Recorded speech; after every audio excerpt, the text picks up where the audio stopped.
Disimulo herrian nabil. Adarra jotze koltu horrekin. Bueno, liburu honetzat ez dakit adar jotze bat, baina adarkada bat bai bintzat. Aukera, gutxitan etortzen da poema liburua ilustratzeko. Are gutxiago umentzan, edo bintzat, umei zuzundako alako opari bateo ilustratzeko. Eta gauza bat esan behit. Ni buruan ume horiek izan ditu dala. Baina koskortu hauak ikusi dizkitu ume horiek, eta bizitza osorako poema liburu bat indiek. Eta ni saiatu nauk, pixka eta abia puntua, ilustrazio aldetik, umeen minimo lege batzuk errespetatuz egiten nire ilustrazioak.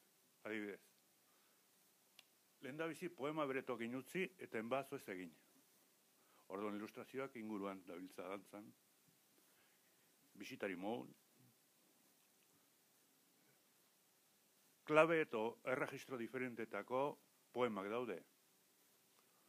Batzuk mingarrik, beste batzuk umoretsu beste zentzu batian. Inkluso minaren barruan ere, umorea ere, umore klase bat, ikusi dut nik.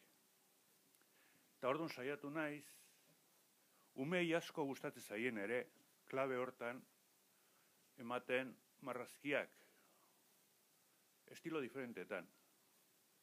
Batzutan plumila erabili dut, plumila kaligrafikoa. Guk erabili izan deguna, txikitan.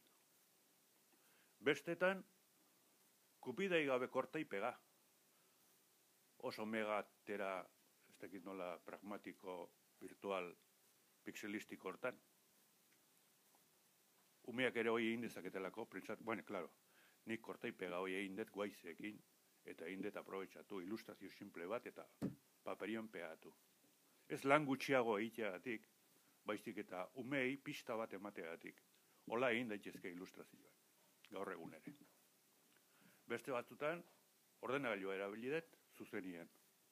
Eta halaxe, halako, ez dakit, katalogo zabal bat ilustrazioak egiteko ordun, poemak egiteko ordun bezalaxe, pixkat, hoi eakutsiz. Plazerra izugarrizkoa izan da. Ez dut toreatu. Bakarrik, ire adar jotzi hoi, segida eman. Eta plazerra izan dek, homori. Ez dakit, segit jo esan? Ez dugu utzi. Eta, bueno, pues baino nire ustez, egon dala alako sintonia bat bi klabeen artean. Eo alegin bat egon dala. Lotura hori, poesia emozionala dala nire ustez, oso. Eta nik ere, bueno, hobe nire eskuak, dardar batzuk ere sentitu ditula, beste gabe.